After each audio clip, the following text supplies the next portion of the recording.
আমার বাবার যদি কেউ পায়ে থাকেন, আমি মা তো, আমার বুকটা কেউ খালি করবেন না। আমার বুকে আমার বাবার দিবেন, আমার ঘুরিয়ে দিবেন। আমার বাবার নিষ্পাপ, আমার বাবা তো ছোট কিছু বুঝে। আমার বাবা কালকে সকাল 7টার সময় গেছে, টিউশনে গেছে। রমজান মাস, আমি রোজা রয়েছি, ভাত খাই হয়ে আসলাম, আমার ডাক দেনে বাবা। বাবার ডাক দিছে, বাবা আমার 30 টাকা দাও, আমি স্কুলে যাম। টিউশনে গেছে, আমার বাবা বলে টিউশনে জানাই। রাস্তার থেকে নিদুক হয়েছে, রাস্তা থেকে কেউ বা উড়িয়ে নিয়ে গেছে আমার বাবারে। আমার বাবার যদি কেউ পায়ে থাকেন, আমি মা তো, আমার বুকটা কেউ খালি করবেন না। আমার বুকে আমার বাবার দিবেন, আমার ঘুরিয়ে দিবেন। আমার বাবার নিষ্পাপ, আমার বাবা তো ছোট কিছু বুঝে না। যদি কোনো অন্যায় করে থাকি আমাকে শাস্তি দিবেন। আমার বাবা তো নিষ্পাপ, আমার বুকের দেন, আমার বুকের দেন। আমার বাবার তোমরা ফিরিয়ে দাও, আমার বাবার সাথে বাসুম না।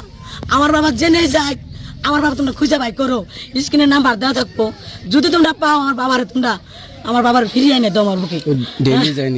আমার বাবা ডেলি যায়, আমার বাবা ডেলি যায়। একদিন ড্রপ থাকে হঠাৎ, যেদিনকে না থাকে মেসেজে পায় যে আজকে আমার পরীক্ষা নাই।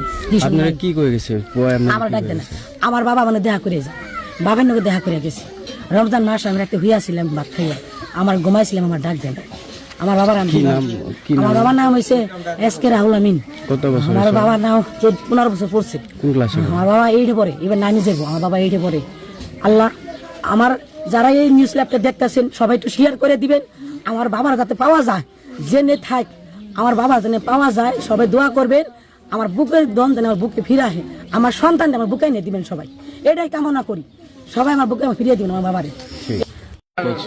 আমার এটা ল'ৰা তাৰ মানে টিউশ্যনত গেছে কালি 7টা বজাত আমাৰ ঘৰৰ পৰা ওলাই গৈছে। তেওঁ আমি মানে টোপনিত আছিলোঁ, আমাক কৈছে যে দেউতা আমাক পইচা দিয়া, আমি ৰিক্সা ভাড়াটো দিয়া, আমি টিউশ্যনত যাম।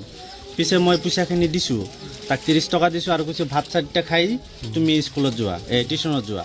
তো টিউশ্যনত মানে তেখেতে টিউশ্যনৰ পৰা আকৌ স্কুলত যায় 7:30 বজাত, মানে 1.5 ঘণ্টামান তেখেতে ক্লাছ কৰে তাতে টিউশ্যনত। স্কুলত টিচাৰো বোলে টিউশ্যনটো পঢ়োৱা নাই। তাৰপিছতে স্কুলতো যোৱা নাই, মই খবৰ লৈছোঁ। তেখেতে কয় যে নাই স্কুলত অহা নাই। তে মই ভাবছোঁ যে ভাটিবেলা তেনেহ'লে তেখেতে এই টিউশ্যন পঢ়াব পাৰে। ভাটিবেলা 4টা বজাত মই ফোন মাৰছোঁ ছাৰক, কয় নাই আজি এতিয়াও টিউশ্যন মই পঢ়োৱা নাই, তেখেতে মোৰ লগত লগো হোৱা নাই, এনেকুৱা কৈ আছে। টিউশ্যন ক'ত পঢ়িব? তেওঁ আমাৰ এই আদৰ্শ বিদ্যালয়ৰ ওচৰতেই তাতে টিউশ্যন পঢ়ে। স্কুলৰ ছাৰেই হয়, স্কুলৰ ছাৰেই টিউশ্যন পঢ়ায় আৰু বহুতকেইটা ল'ৰা ছোৱালীও পঢ়ে তেখেতে। কেতিয়া গম পালে যে স্কুল বাদ দিছে? আমি 4টা বজাত গম পাইছোঁ।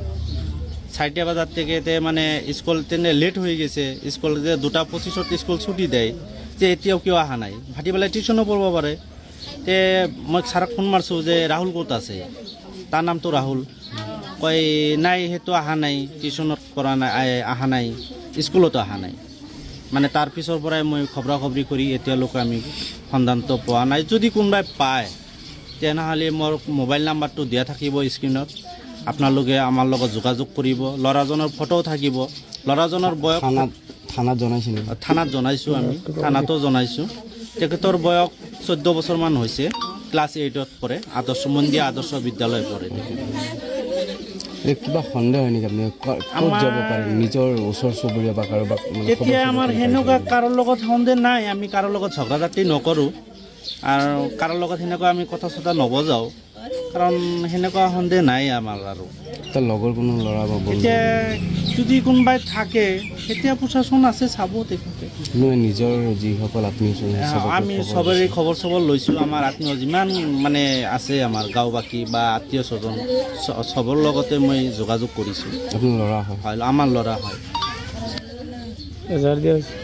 হয়, এজাহাৰটো দিছোঁ, আমি এজাহাৰ দিছোঁ।